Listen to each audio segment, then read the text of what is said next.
our webinar. So a little overview for those of you who haven't attended the first one. So as you know, we have 2 webinars with each company, and usually, it doesn't have to be, but usually the goal is to do the company introduction in the first webinar, and then have the second one later on, and the students who already are working on the challenge would use that as an opportunity to present what they have so far, and then basically get feedback from the company.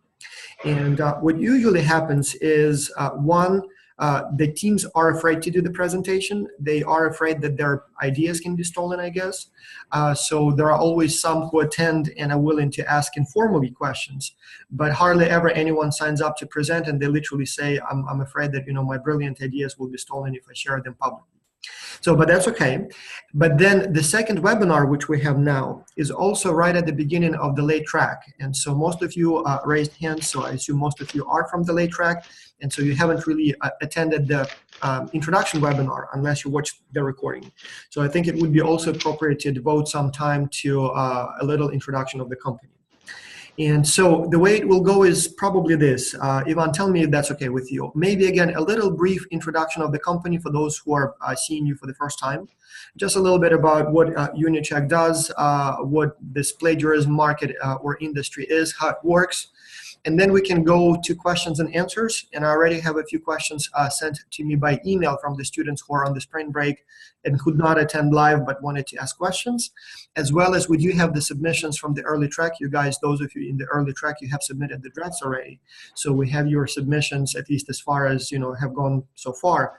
So I will maybe share some of the ideas I see in those submissions and ask for some feedback from the company. And then most importantly, any other questions you have, first timers, late track, early track, if you would like to ask any questions, now is a good time. So just raise your hand or type the questions here. And and yes, and basically that's what we'll do. And Stephanie Green is asking a question. We have 3 webinars, Stephanie. So we have now UniCheck. Then the next one will be Ultra Specialisti. That's an Italian company, by the way. So Carlo, if you want to stay for them. And then we have a Vertical Journey Peru. So that's the tourism company. So we have 3 of them. And thank you so much for being here, Stephanie. I know it's a spring break for you. Stephanie is my student. So you're probably somewhere in sunny Florida enjoying the warm weather there, but glad that you could join us. And yeah, so that's the plan so far. So if you have any questions, type them in the comments or type them in the questions and answers. And best yet, just raise your hand and join us in the discussion. And so yes, I guess let's start with the company introduction. All right, Ivan, so it's all yours now. A little overview, please. Yeah, thank you, Vasil. So UniCheck is a Ukrainian company which was established in 2014. So we're in the 5th year of our existence and creation, let's say. So UniCheck started with one single product, which was a plagiarism checker tool for individual users.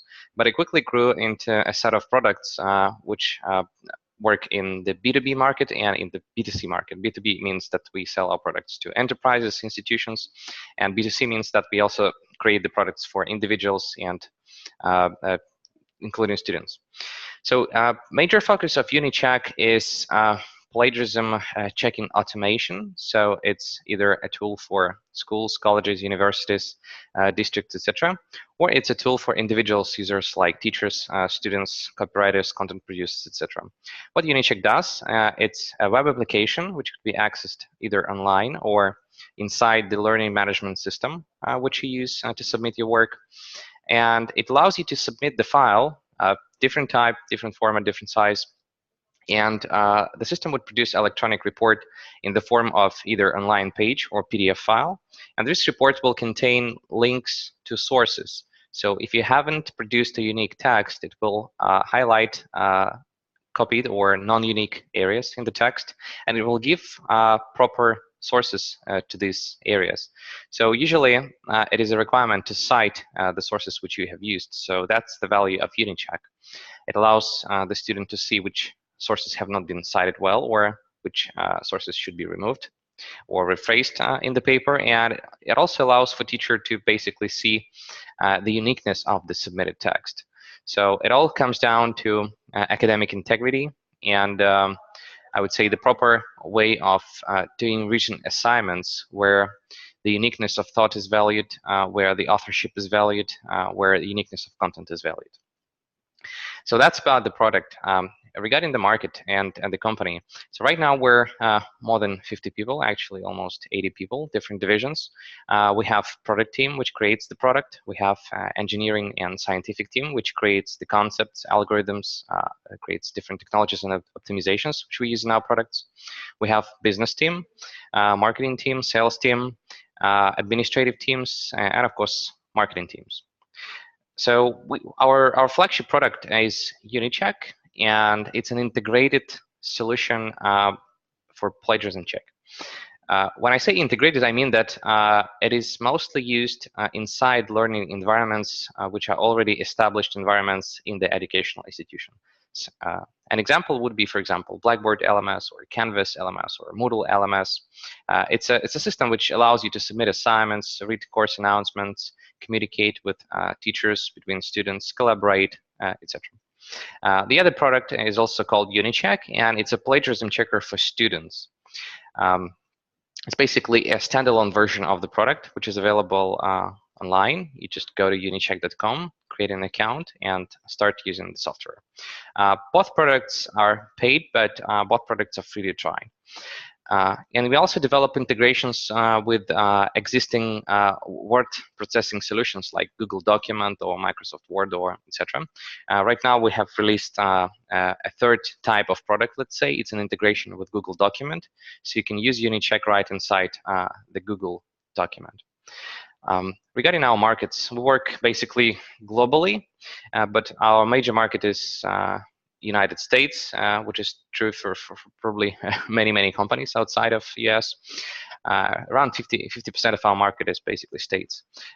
We also have customers, large part of our customers also come from Europe, and another portion of our customers come from Latin America, South Africa, Southeast Asia, and some clients are coming from Australia and other distant countries, including Canada as well, Canada, Mexico as well. Alrighty, so I think that's a very general and high-level introduction. Maybe a few words about our competitors, just to finalize this intro. We work in a competitive sphere, yet there is one major competitor that we have, which is called Turnitin. Recently, Turnitin has acquired one of our different competitors called VeriCite. So now the number of competitors has shrunk, but the competition has not basically become easier. So we face biggest competition in United States and Europe and other developed countries, and lesser competition in other countries where the plagiarism checker, LMS systems, electronic education, so to speak, is still catching on with the rest of the world. So can we ask you a few questions? Let me go back to the video mode. So there are actually a few questions that came by email and a few that I'm very interested in. So one, when you said your production team, so as I understand, in a product or for a product like this, it's not just writing the code, it is also devising some sort of an algorithm, right? So they have to first think of a solution and only then write the program that will execute that solution, right? Like it's a very intellectually challenging type of product, isn't it? It is. Well, plagiarism checker in itself could be a very simple program. Probably you could have maybe a code that fits one page, but I think right now UniCheck product in total is more than 500,000 lines, something like it, because effectively it's another Google, because it's a search and search optimization technology, and also other types of technologies which have to be put in together, like queuing technology, database technologies, which would produce the plagiarism report, but do it quickly, do it reliably, and give very small false positive or false negatives. So the accuracy, reliability, and speed, all this requires creating real infrastructure and not just a simple program. And so the algorithm that the different companies use, like UniCheck and whoever else is the player in this market, so all of them use a slightly different protocol to detect plagiarism, right? So they basically do different things in the, under the hood. It's a different engine each time, right? Correct. It's different engine, but there is one basic core. So all current plagiarism checkers, they use an exact match search. So for those of you who take programming classes, exact match search is when you have several words, for example, 5, 8, 10 words, which are exact copy, and the order is preserved. So it's copied verbatim. As from the source. So all plagiarism checkers find exact matches, and they usually fail to find any paraphrase, plagiarism, or when words change order, synonyms, etc. But at the very core, it's the same. But you guys, you mentioned last time, you do experiment with artificial intelligence, and you're trying to do much more than just simply looking for the exact match of 5 or more words, right? So you do a little bit more than that. Yeah. Well, first of all, although exact match algorithm is very simple, one must remember that it's not just the algorithm which it matters, but also the data set. Right. So a checker which has a better data set and better implementation of this exact match algorithm will produce superior results. So UniCheck has a superior internet data set, and we're more than certain that we have superior algorithms because we had quite a few years of focus on just polishing the engine and the search quality. Only after that we have discovered that nobody needs such accuracy after the fact. But it's like razor sharp for scientific research maybe. But then we started catching up on other features. At the same time, rigorous institutions which have very high demands in terms of search accuracy, and like research institutions, innovations institutions, they value these things. And the AI, the paraphrase, it's work in progress. Its efficiency is pretty high, about 80–90%. And to understand this figure is imagine that you have a text, and imagine that you write this text once again, but you use every now and then you use different phrases, and so it's not just few words that you replace. You really create a second unique text. But the algorithm with a very high degree of certainty can identify that. The challenge that we face right now is to optimize the speed of this algorithm. Right. So that it could be used in real-time report generation. Now, in terms of who uses this program, I mean, I obviously live in a world where my job is to essentially write. So I'm dealing with the text all the time. And so my understanding is that the following are the groups that use a product like yours. And in fact, I see a huge future for that, because not only it's a lot of people who need to check their work for plagiarism, or somebody else's work for plagiarism, but this group is always growing. It used to be that it's only the United States, maybe Japan, that are very concerned about plagiarism, and now all of a sudden all the other countries are catching up. So soon enough, it will become standard everywhere.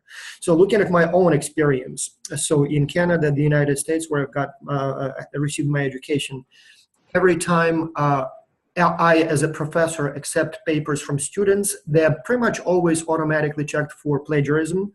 In fact, in many cases, it would be literally done automatically, even if I don't want it to be done. So we used to be with Blackboard, now with Canvas, and it's integrated. So I always see plagiarism reports. I mean, at least some statistics. Then obviously as a student, it's becoming now more and more common that the students get a personal account and check their work for plagiarism before they submit it to the professor. So they don't want any chances, especially if they used some online searches and maybe copied some text. And I'm not sure, how much they changed it since they copied it over the days or weeks that they've been working on the paper. So it totally makes sense to pay a few dollars for the subscription and check your work before you send it to the professor. Because at some schools, like in the United States, you literally can be expelled from the university if you're caught plagiarizing. I mean, this is a serious offense. So definitely makes sense to pay a few bucks for that access. But then, for example, I'm an editorial board member on a number of journals and have been an editor for a few special issues at different journals. And so when you serve as an editor, same thing. So the authors submit papers to the scientific journals. And again, the systems that we use, and it's usually different types of systems for different journals, but they do have plagiarism checker integrated. So I always can check the work for plagiarism. At some journals, again, it's done automatically. I get a submission and I see right away what parts have been copied and pasted. And sometimes you have to run it manually, so you literally click, check for plagiarism, and then you see it. In most cases, I haven't ever seen any serious offenses, but what often happens, what I see is people use their own work. So they write a number of studies based on the same kind of stream of research.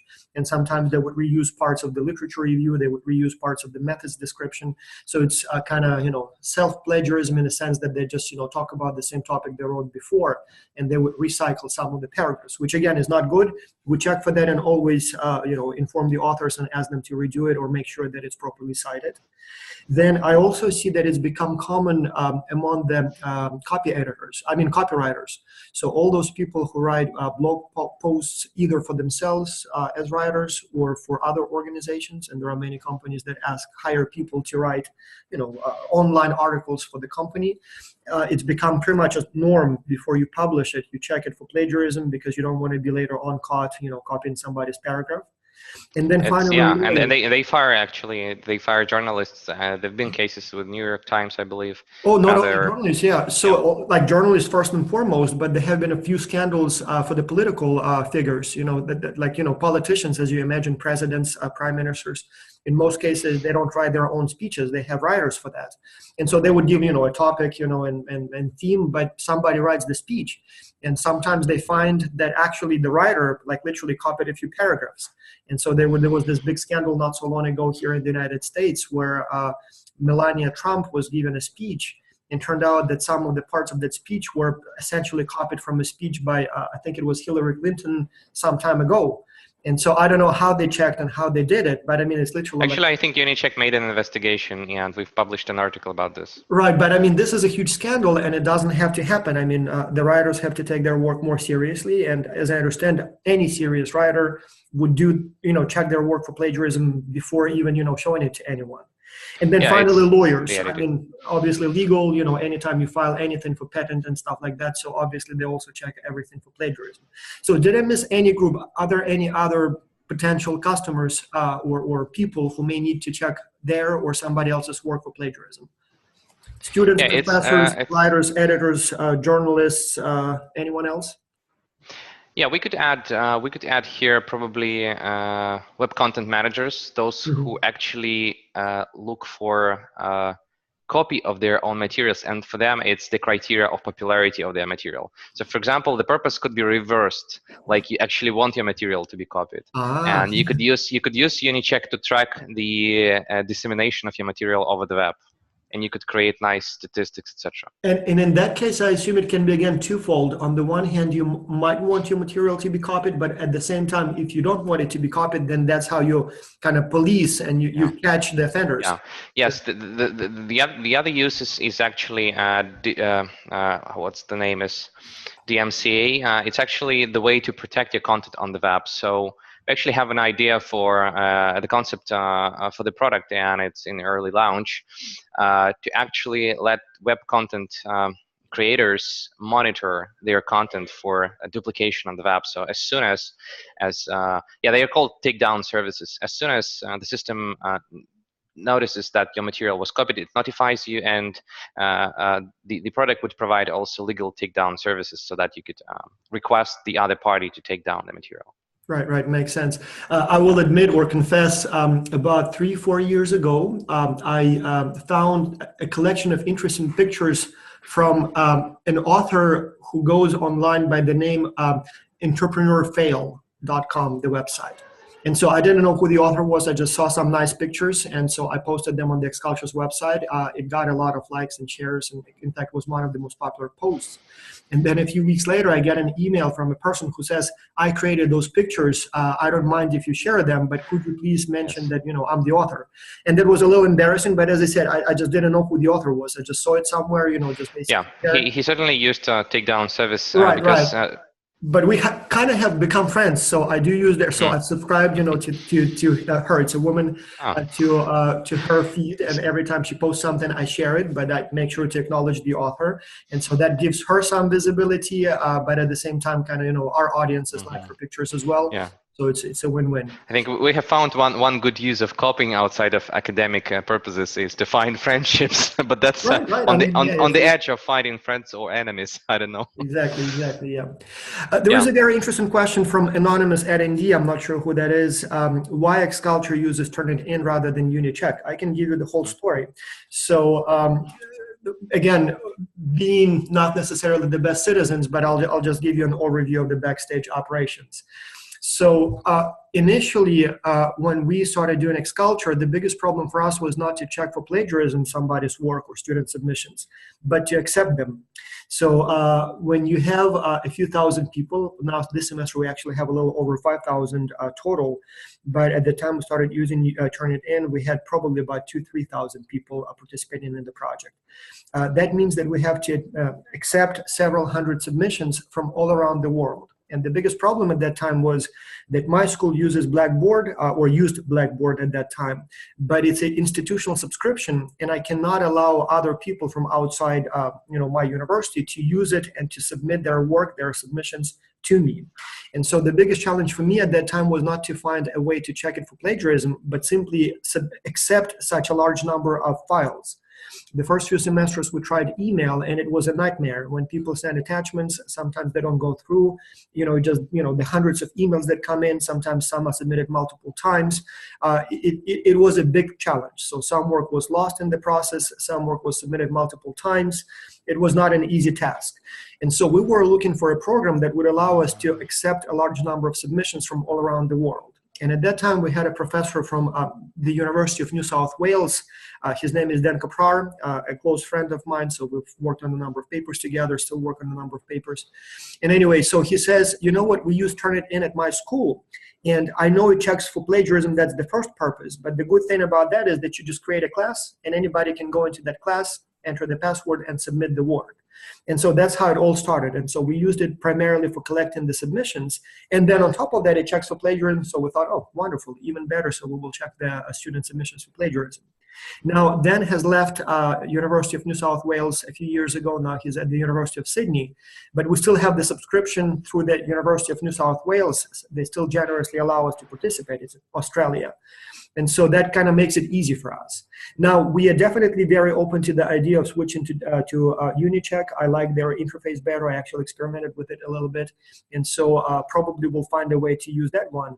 But as I said, we are a perfect example of the kind of the block to expanding into new markets for new players like UniCheck. UniCheck is objectively a better company, a better interface, much better customer service, much more advanced when it comes to all these new features. So it is a better company, a better product.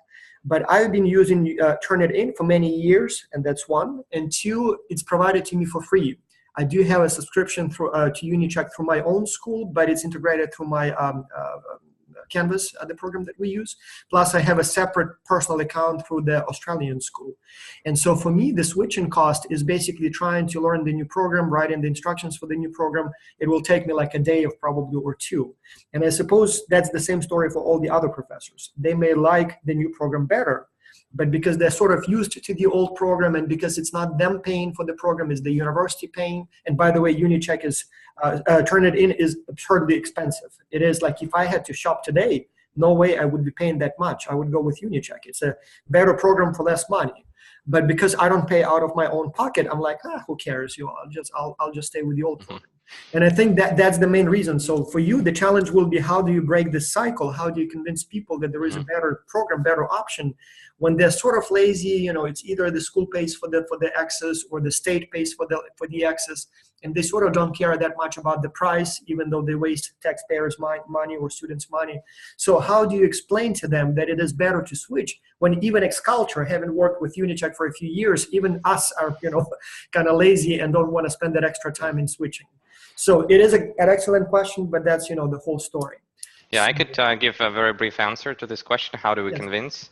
Yes, Well, first of all, it's much easier. Of course, it's much easier to convince a client when budget is a question for them, when budget is a requirement for them. Then it's then negotiation position is much easier, because they have their budget idea. They want to provide as much services as possible to their students, and we can do that for smaller budget, but the quality is up to the notch. When the budget is not the question, then the convincing point is the product quality and the features. That's where we can convince with our new integrations, with our new features, and with the new technologies which are upcoming. A few words about the new technologies which are upcoming. Paraphrase search is one of them. It's going to be embedded directly into the UniCheck search, just creating better search density, covering paraphrase plagiarism search. The other technology is authorship identification. It's a separate development based on machine learning and statistical methods of authorship attribution. The technology analyzes up to 50 parameters of author writing style. So it extracts this writing style from some previously collected text from the author. And then when you give a system a completely unknown text, it can create a fingerprint for that text and see if it's matching the author. And the prediction accuracy is up to 85% right now, and we're working to increase it. So that's going to be embedded in UniCheck, but will probably be offered as an add-on and not as a default service, which is included. And there are other things in development like grammar checker, citation tools, etc. So I think we'll be in a good position to convince other schools who are less sensitive to the budget cuts, but more sensitive to the product quality. And we would also target probably the innovative users, or the people who are really looking forward to improving the experience for themselves, for their peers, meaning the staff, and for the students. So those are the ways how we would Makes total sense. Could you touched upon this briefly today and talked a little bit more last time, but can you talk a little bit more about your other products? So what is Emma? I know you experiment with that, and I know you also work not only with plagiarism checking, but also basically writing assistance, or systems that will allow people to write better. Can you talk a little bit more about that as well? Yeah, Emma is in the beta stage. It's already a technology which could be tested. So it's not a prototype. It actually has gone through the initial conceptual phase. If you go to emmaidentity.com, it's one word, Emma Identity, you can sign up for an account and you can create different authors and upload text of those authors to educate the system, to tell it that these are the authors, and then you can play a game against artificial intelligence. You can give the system a completely unknown text, and you can bid against Emma guessing, making the right prediction about the text, and you can already do this. So the application of these technologies is so numerous. It could be used in education, but I think even the wider use is outside of education. In education, it can be used to fight contract plagiarism. It's right. when the Can you explain what that is? Because this is such a big, this is a fascinating area, and I know many students may have not thought about that. Can you explain what that is and why it's such a big problem? Yeah, it's actually comes down to academic integrity and all of this area, but contract plagiarism is a type of I would say type of creating and if we can use the word creating an assignment which none of the plagiarism checkers can verify. So current technology works with available texts. So if we search online, if we create a database and we can search that, we're able to identify plagiarism. But if we're talking about closed databases, so for example, you pay someone or some service or some person to create a unique text which is nowhere and anywhere online. So you basically hire someone to write your paper. Yeah, there is no way to find it. Either you take it from the closed paid database, it could be written already, or you hire someone to write it. So it's a completely unique text. Of course, plagiarism checker will tell that it's unique. It wouldn't find a copy, but that's where an Emma can tell that you didn't write it. And it can do so quite reliably, and you have to see to believe it. And the application of this technology, it comes far beyond education. It goes into journalism, legal professions, government security, international security, and a lot of. So what you're saying is, so if you are my professor and I'm a student, I can cheat in two different ways. I can literally copy somebody's paper and submit it as my own, in which case the plagiarism checker will tell you that I've copied it from somewhere else. Yeah. Yep. Or I can pay someone $100, hire someone, and that Yep. person will write the paper for me. But as long as you have samples of my original work, your Emma software will tell you that even though it's a unique text, it was not written by this person. It was somebody else who wrote it. Is that what you're saying? Yeah, Emma does not evaluate uniqueness. It's the plagiarism checkers which do identify uniqueness.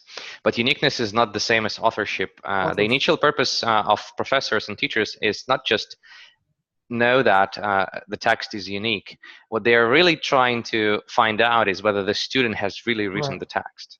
And Yes. then it's guaranteed that it's unique. So like uniqueness is not the purpose here. Really, it's the second purpose. So Emma answers the initial question that the student has really done the work. So all those political scandals, when a president or a prime minister gets a scientific degree, like a PhD, and publishes a dissertation, but Yeah. then they say, "Oh, it seems like he actually hired someone to write it for him because he doesn't even remember the topic." So Emma can basically evaluate whether or not it was written by the person or somebody else, a With ghostwriter. Emma, you could know that in about, yeah. With Emma, you could know that almost instantly. I know that we need to scale this to work on a larger database set, but not the database set, but author set. But effectively, in about probably 5 minutes or so, Emma will give prediction, and she can split the text. If it's a 400 pages, she will split the text in pieces, and she will attribute authorship to all and each significant piece, Wow. and then it will aggregate the score. And effectively, that's the job of political investigators.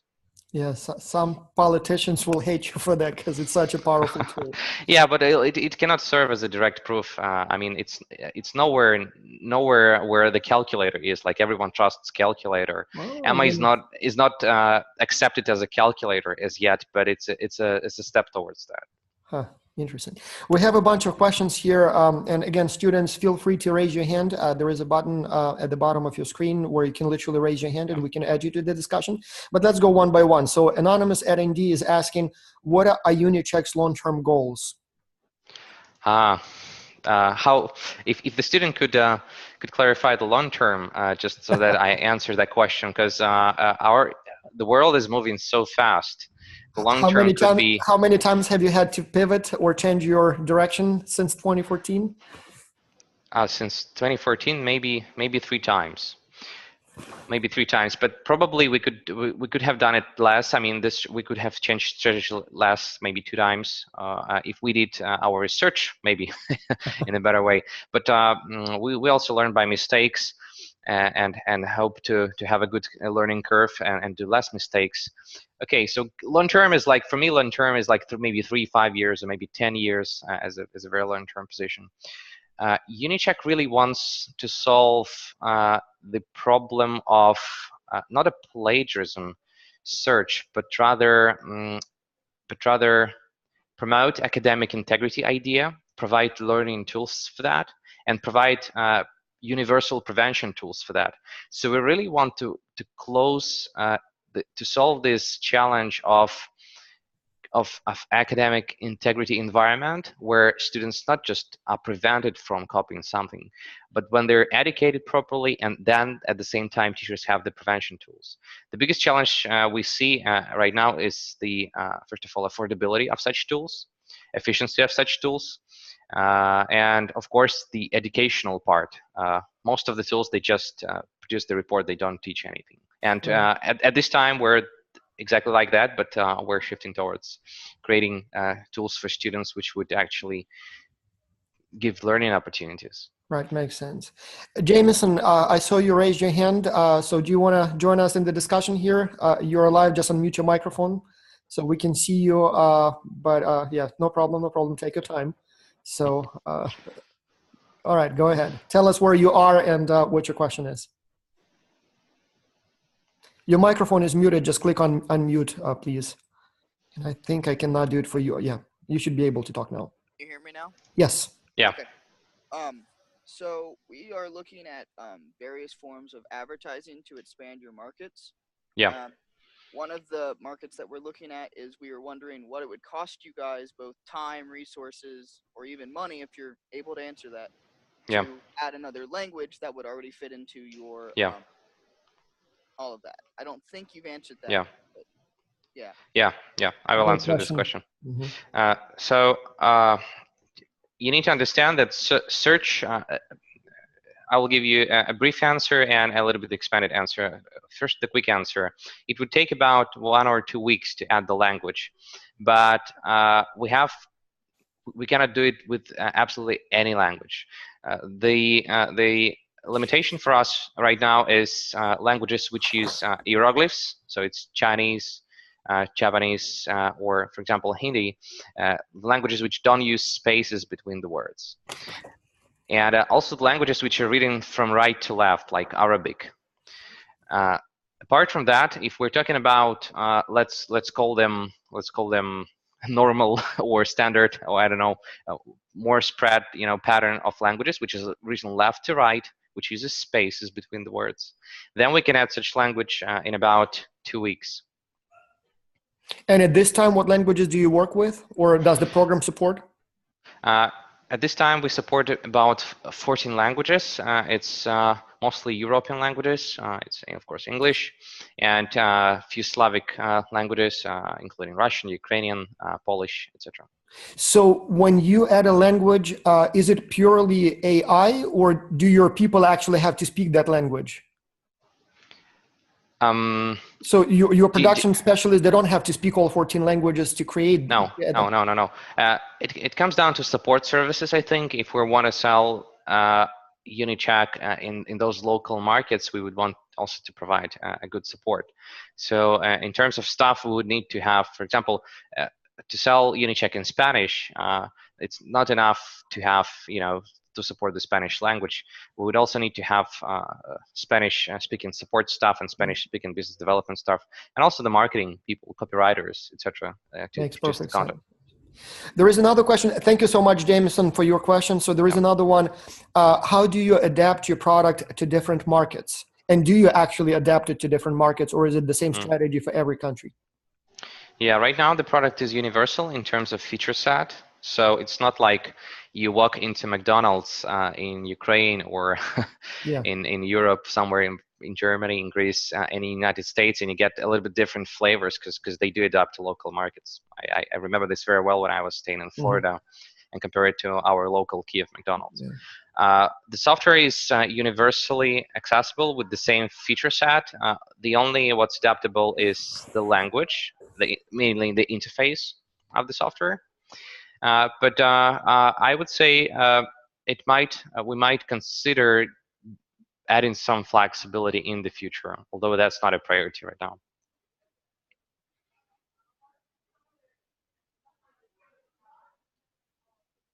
So basically, what you're saying is, if the students have some interesting ideas for how to adapt to new markets, and if there is a need to do that, you are willing to do it, but at this time, it seems like one strategy fits all seems to be working best. Yeah, we're willing to do that if we see the value for the majority of our customers, then it can become a feature. And the feature is simply placed under the hood. It does not necessarily have to be out there for people to see. It could be just something that admins turn on and turns off, and then it changes how program works. It could add the element, could add the feature. And the multinational strategy obviously is much more expensive than the global strategy. So when you adapt your product to different markets, obviously it costs extra, and so that's extra. I would say the extra costs comes not at the creation of the product, but rather at delivering the product to the market. Right. That's the biggest challenge when you work with national markets, because it's different culture. You have to have people on the land if you really want to sell efficiently, and it comes down just to local resources that you're ready and willing to commit. Nasra Mohammed is asking a very important question, price. So how much will it cost for a student to get UniCheck? And perhaps maybe you can talk a little bit more about the pricing strategy in general, what types of subscriptions you offer, pay-as-you-go options, and whatever else. And Yeah. perhaps maybe even a few words. So very, very importantly, UniCheck allows ex-culture students to use UniCheck for free as demo during the ex-culture project. So for you guys, it's a unique opportunity not only to save some money, but also test a new system. So, but yes, please, pricing and the demo accounts for the ex-culture students. Yeah, so the pricing is different for different types of products. As I mentioned, we have two products. One is an integrated solution for enterprises. Enterprises are schools, colleges, universities. The pricing in this market is basically considered to be licenses, not the price that you pay. You purchase licenses, and effectively we have three packages: Essentials, Support Plus, and Enterprise. And institution chooses the package, and every package has its own pricing. And sometimes we provide services for free. Actually, Essentials packages in a selected number of countries, including the United States, it's available for free, but it has a limit to the total number of pages that institutions can check during the year. The Support Plus is 50 cents per year per student, and the Enterprise package is around $2 per year per student, the FTE license. Mm-hmm. And there is a pricing for the individual's product. In this case, we would provide you a selected number of pages. You simply purchase pages. There are no such concept of licenses, and it's very affordable. You can get 10 pages for $3, and you can go higher. For example, for $10, you can get 50 pages, and that could cover your yearly, yearly. So what you're saying is that if somebody wants to submit a paper and it's a standard, university paper, 10, 20 pages, they can basically check it for a couple of dollars, like under $10. And, yeah. You just whenever you have a need, and that's what our pricing model is very convenient for. Whenever you have a need to run a plagiarism check, you just go to UniCheck, you just buy exactly the number of pages which you need, and you're ready basically to go. And it costs just a few dollars for 10, 20 pages, and if you need more, you can get more. Yeah, nice. There is another one question from an anonymous attendee, and then there is a very interesting question from Patricia Tai. Patricia, I added you as a speaker in case you want to unmute your microphone and ask it. But for now, let me go to the first question. How are you advertising at the moment your product? What is your advertisement promotion strategy? Did we lose the connection? Advertisement. How do you advertise your product at this time? Ivan? Yeah. Oh, okay. Yeah, sorry. Did I lose you first? Yeah. So what is your advertisement strategy? What channels do you use for advertisement at this time? How do you promote a product at this time? Yeah. Right now, the product is mostly self-promoted, and we design the marketing strategy. So we rely on such thing as useful content, blog posts, community posts,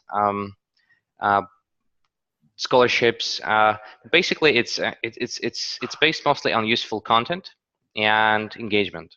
And it's all online, right? So you don't really. Yeah, it's online. You don't have sales representatives that go university to university trying to convince the deans to subscribe? Yeah, right now we don't advertise using like peer-to-peer model, but of course I think such things could happen when, for example, an inspired teacher or instructor or LMS administrator sees the solution and they want to promote it. So, but that's more like for us, it's like mouth-to-mouth communication, which is inspired by the product or the content. So we're hesitant about using the standard advertising models, which just require money input and then you just measure the output. But for enterprise product, it's probably not the best strategy for us. But for individual product, we are considering this model. Yeah. Patricia, if you would like to ask a question, I find it very interesting and nobody asked it before. You can talk. I think you are live.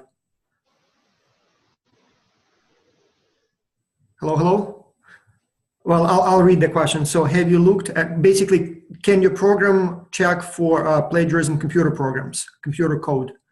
And I assume that's probably something important. People can steal that, why not? So is it something that you can check? Yeah, actually UniCheck does not distinguish between language and programming code. It actually searches the repetition or like exact matches.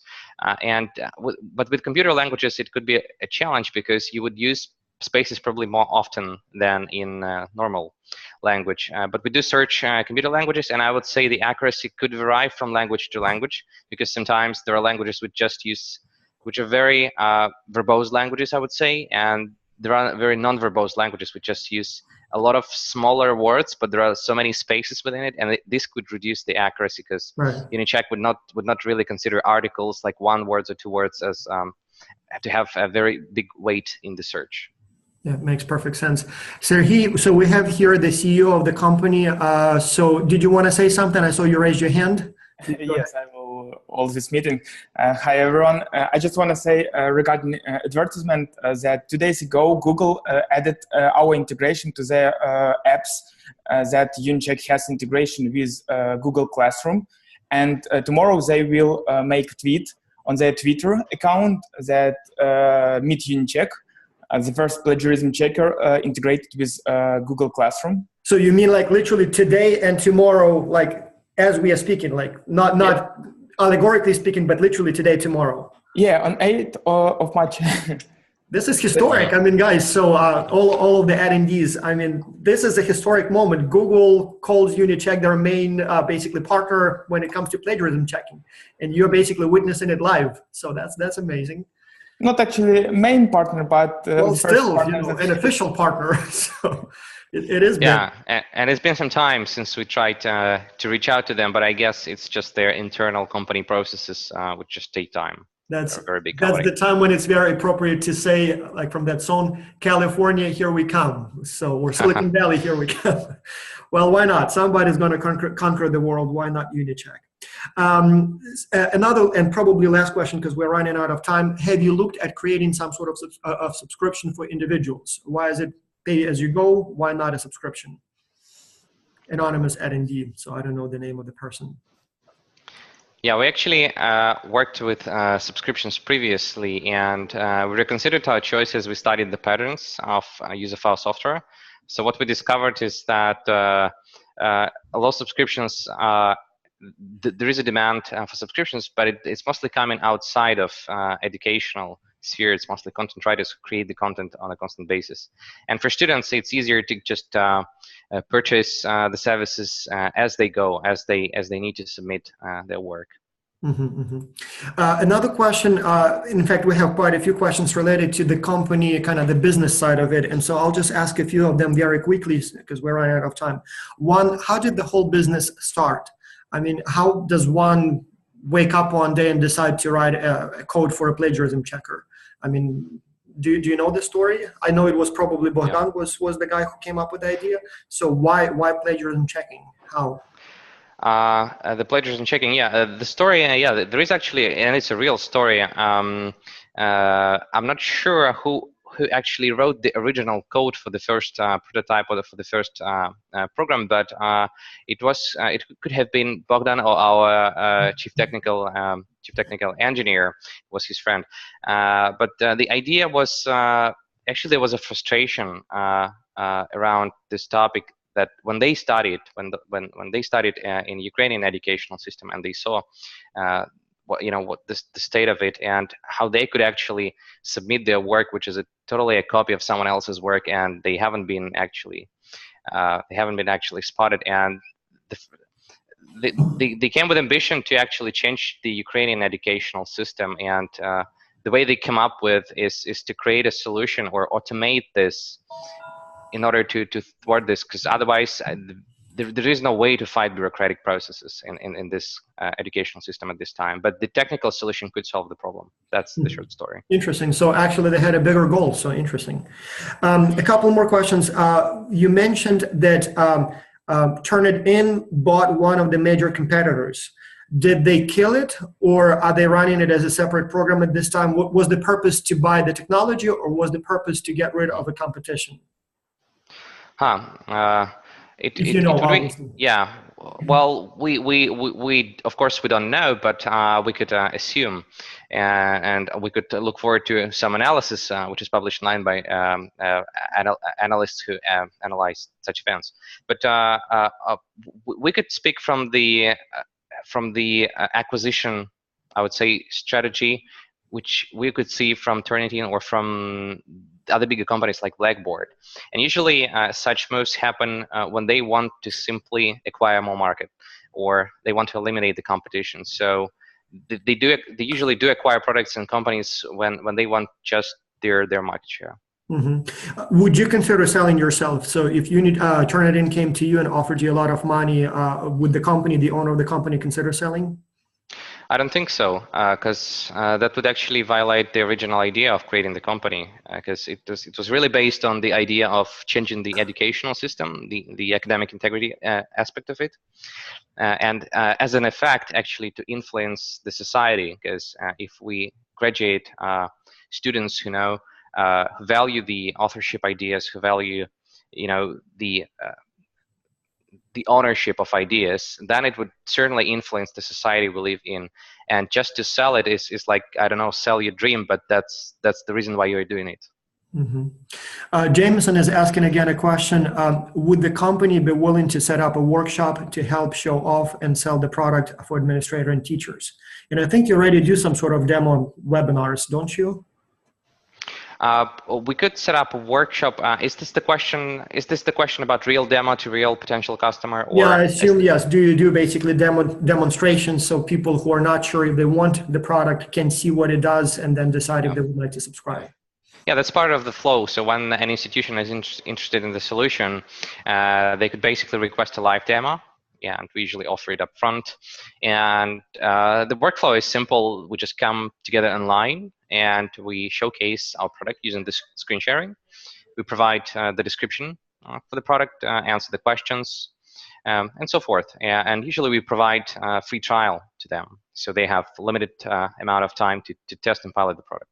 Mm-hmm. And by the way, so you students, if you know a company, a university, a school that might be interested, I suppose you can talk to them about UniCheck, and then I guess the next step would be to set up a demo, and then the professionals from the company will showcase it, and hopefully the school will like it enough to subscribe, right?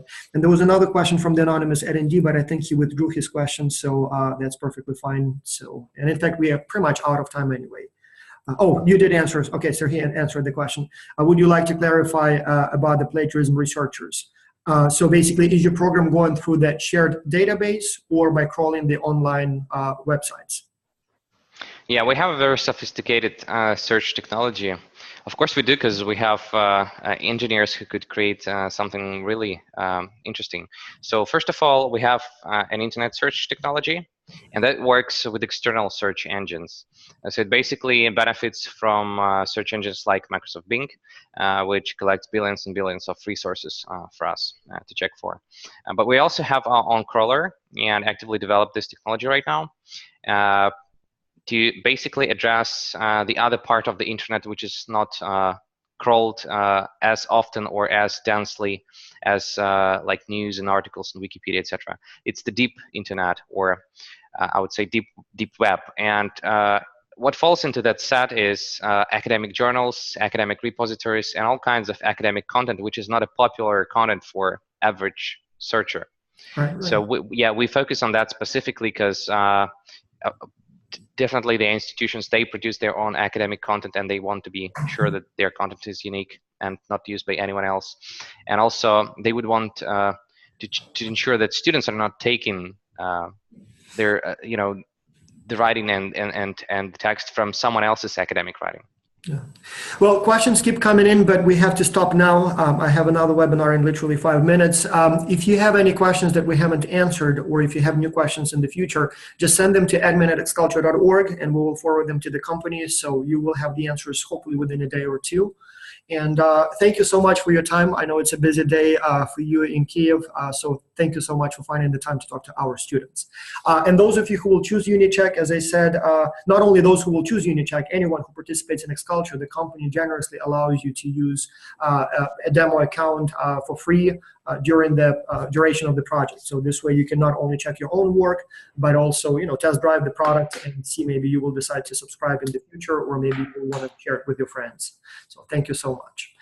So thank you, gentlemen, for being here with us, and yeah, good luck with your amazing company. So, all right. Thank you. Thank you for attending. Thank you. Yeah. Thank you. Goodbye.